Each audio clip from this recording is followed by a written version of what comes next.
السلام علیکم ورحمۃ اللہ وبرکاتہ۔ امید ہے دوستو آپ آزاد خیریت سے ہوں گے۔ دوستو ہم نے تختی نمبر 1 تو پڑھ لی تھی، تو اس کے مخارج رہ گئے تھے۔ ہم نے آپ کو بتایا تھا جیسا کہ ویڈیو کے شروع میں کہ ہم آپ کو مخرج بھی سمجھائیں گے کہ حروف کہاں سے ادا ہوتے ہیں،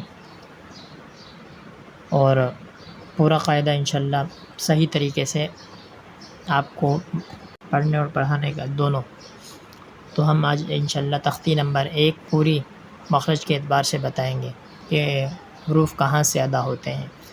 تو سب سے پہلے ہم حروف ہلکی سے شروع کرتے ہیں۔ دیکھیں ہمارے حلق کے جو ہے 3 حصے ہوتے ہیں: حمزہ، اقصی حلق، وسط حلق، ادنی حلق۔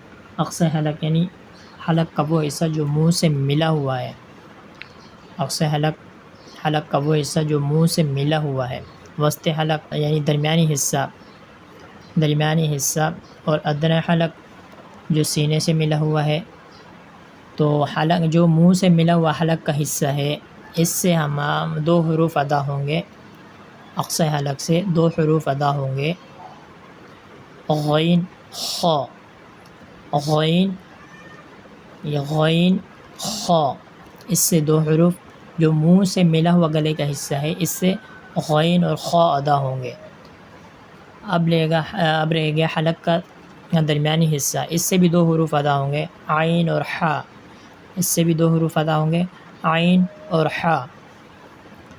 اب ہم چلتے ہیں آگے گلے کا آخری حصہ جو ہے، اس سے بھی 2 حروف ادا ہوں گے: حمزہ اور ہا۔ جو سینے سے ملا ہوا گلے کا حصہ ہے، اس سے بھی 2 حروف ادا ہوں گے: حمزہ اور ہا۔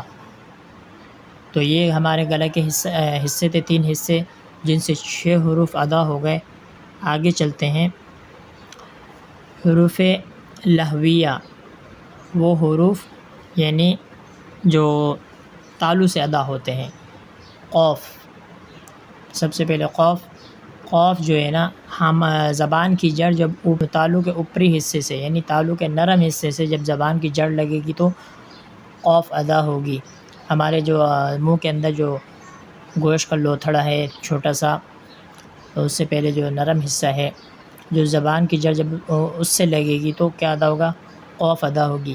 کاف کا بیچ کا حصہ یعنی جب سخت تالو سے ٹکرائے گا، زبان کی جڑ سے آگے والا حصہ جب تالو کے سخت حصے سے ٹکرائے گا تو کیا ادا ہوگا؟ کاف ادا ہوگا۔ تو یہ 2 حروف ادا ہو گئے۔ حروف شجریہ تیسرے نمبر پہ، حروف شجریہ، تو یہ 3 حروف ہیں: جیم، شین، یا۔ جب زبان کا درمیانی حصہ جب اوپر کے تالو سے ٹکرائے گا تو کیا ادا ہوں گے؟ جیم، یہ ہے جیم، شین، یا ادا ہوں گے۔ جیم، شین، یا۔ جب زبان کا درمیانی حصہ اوپر کے تالو سے ٹکرائے گا تو کیا ادا ہوگا؟ جیم، شین، یا۔ حروف حافیہ چوتھے نمبر پہ، زبان کی کروٹ، ضاد۔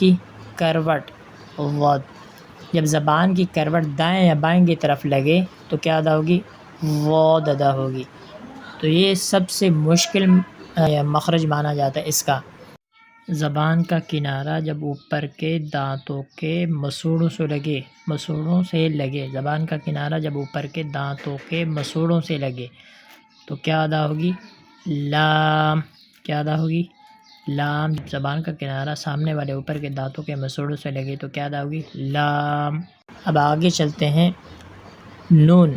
نون کا مخرج جو ہے، زبان کا سرہ جب مسوڑوں سے لگے تو کیا ادا ہوگی؟ نون۔ زبان کا سرہ جب اوپر کے دانتوں کے مسوڑوں سے لگے تو کیا ادا ہوگی؟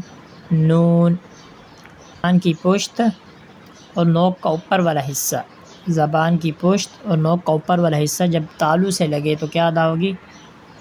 را ادا ہوگی۔ اب رہ گئے تا، دال، طا، ان کی طرف چلتے ہیں۔ تو تا، دال، طا، ان کا مخرج ایک ہی ہے، حروف نطعیہ بھی کہتے ہیں ان کو۔ تو زبان کی نوک جب اوپر والے سامنے کے دانتوں کی جڑ سے لگے، جب زبان کی نوک اوپر والے سامنے کے دانتوں کی جڑ سے لگی تو کیا ادا ہوگا؟ دال، تا تو۔ اب آگے رہ گئے 3 حروف، حروف لفظیہ ثا ذال و۔ جب زبان کی نوک اوپر والے دانتوں کے کنارے سے لگے گی تو کیا ادا ہوگی؟ 3 حروف ادا ہوں گے ثا ذال و۔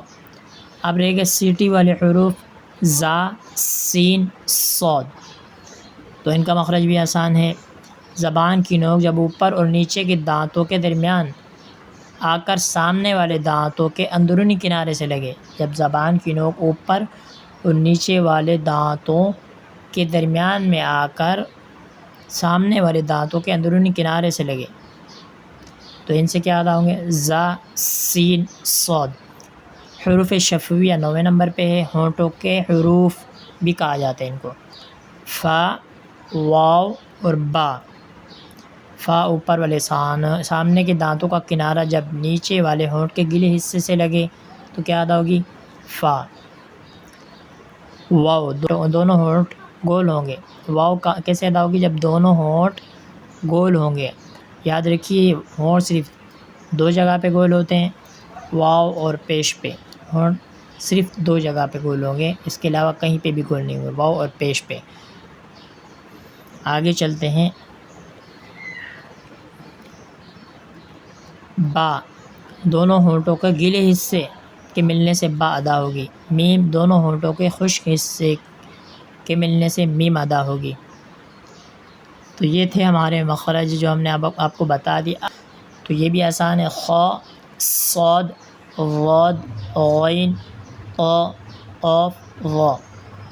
موٹے حروف یہ جو ہے نا، یا جہاں پہ بھی آ جائیں تو ان کو موٹا کر کے پڑھا جائے گا، جہاں پر بھی آ جائیں، قرآن میں کہیں پر بھی آ جائے تو یہ موٹے پڑھے جاتے ہیں۔ تو یہ تھی ہماری آج کی جو ہے نا مشق مخرج کے اعتبار سے۔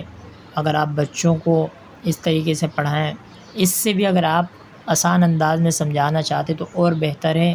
تو آج کا سبق اتنا ہی، اور اگر ویڈیو اچھی لگے تو پلیز لائک، سبسکرائب اور شیئر ضرور کیجیے۔ السلام علیکم۔